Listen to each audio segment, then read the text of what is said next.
Welcome to astrologymission.com।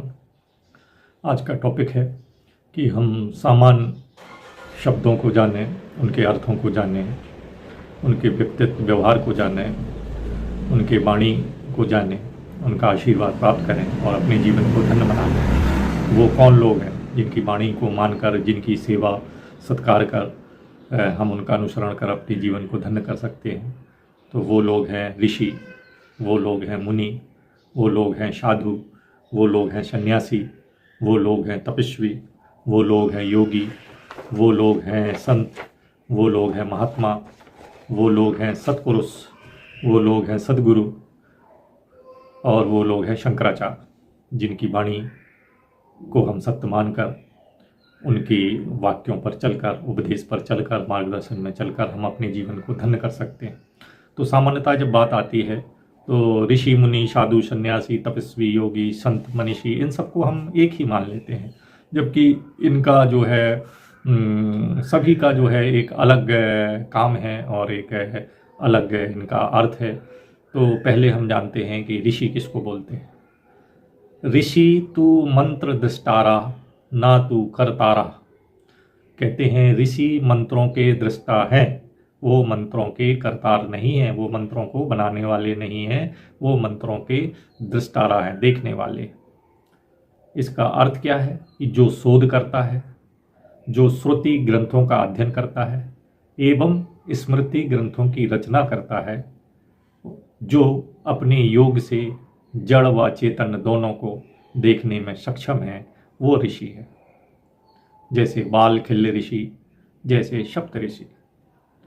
तो ऋषि माने जो शोध करता है, श्रुति ग्रंथों का अध्ययन करता है एवं स्मृति ग्रंथों की रचना करता है, जो अपने योग बल से जड़ और चेतन दोनों को देखने में सक्षम है, वो ऋषि है। दूसरा मुनि, जो बहुत कम बोलता है, लगभग मौन सा रहता है, राग द्वेष भय क्रोध का जिसमें अभाव है, जिसका चित्त दुख से उद्विग्न नहीं होता, जो सुख की इच्छा नहीं करता, वो मुनि है। जैसे नारद मुनि, जैसे जैन मुनि, इनका चित्र मन और तन से नाता तो रहता है, लेकिन इसका सदुपयोग वो सिर्फ ईश्वरीय कार्यों के लिए करते हैं। तीसरा है साधु। साधु का अर्थ है सीधा, अर्थात दुष्टताहीन सज्जन व्यक्ति। साधनोति परकार मिति साधु, अर्थात इसका अर्थ है जो दूसरे के कार्य को करे वो है साधु। आत्मदशा साधे वो साधु, जो 6 विकारों से मुक्त हो, संसार दशा छोड़कर वो आत्मदशा को साधने के लिए चला हो, उसको हम साधु बोलते हैं। इसके बाद आया सन्यासी। सांसारिक माया का त्याग करने वाला, जो सांसारिक माया है उसको त्याग करने वाला, परिव्राजक भ्रमण करने वाला, ये साधु है। ये अलौकिक और आत्मज्ञान की तलाश करता है और ये किसी भी परिस्थिति से अप्रभावित रहता है, ऐसा व्यक्ति सन्यासी कहलाता है। जैसे विवेकानंद जी सन्यासी थे। तपस्वी, जो व्यक्ति स्वयं के शरीर को कष्ट देकर ईश्वर की साधना में लिप्त रहते हैं, हर मौसम में वो साधनारत रहते हैं, हर मौसम में साधनारत रहकर आत्म अनुशासन द्वारा स्वेच्छा से शारीरिक तीव्र इच्छा को जो रोक लेते हैं और सक्रिय रूप से उच्च उद्देश्य की प्राप्ति के लिए अपना जीवन लगाते हैं, वो तपस्वी है। सबसे बड़ा उदाहरण है महर्षि दधीति, ये सबसे बड़े तपस्वी थे और विश्वामित्र भी तपस्वी थे। योगी, योगी किसे कहते हैं? संपूर्ण ब्रह्मांड अपने शरीर में भीतर स्थित है, ऐसा वो मानता है कि संपूर्ण ब्रह्मांड अपने शरीर के भीतर स्थित है। विभिन्न योग तकनीकों के माध्यम से जो शूर में प्रवेश करते हैं, जो योग द्वारा सुषुम्ना नाड़ी तक पहुंचते हैं, जो अपनी बुद्धि को शूर जैसा प्रखर कर लेते हैं, वो योगी होते हैं। जैसे अष्टावक्र भगवान कृष्ण योगेश्वर कहलाते हैं। सबसे बड़े योगी भगवान शिव, ये सबसे बड़े योगी हैं। तो इनका मानना है कि पूरा ब्रह्मांड शरीर के अंदर है और विभिन्न योग क्रियाओं द्वारा ये उस स्तर पर पहुंच जाते हैं जहां ब्रह्मांड का रहस्य, पिंड और ब्रह्मांड दोनों का रहस्य समझ जाते हैं। संत, जिस का नियंत्रण अपनी वाणी पर। संत किसको कहते हैं? जिसका नियंत्रण अपनी वाणी पर है, मन में कोई उद्वेग नहीं है, जो लालसा से मुक्त है, भूख प्यास पर भी उसका नियंत्रण है, और जिसके मन में कोई इच्छाएं नहीं है, संसार में रहते हुए जो संसार से अलग है, वो संत है। जैसे संत कबीरदास, संत ज्ञानेश्वर वगैरह वगैरह। इसके बाद आता है महात्मा। महात्मा को सन्यासी साधु होना आवश्यक नहीं है कि सन्यासी हो या साधु हो वही महान आत्मा है।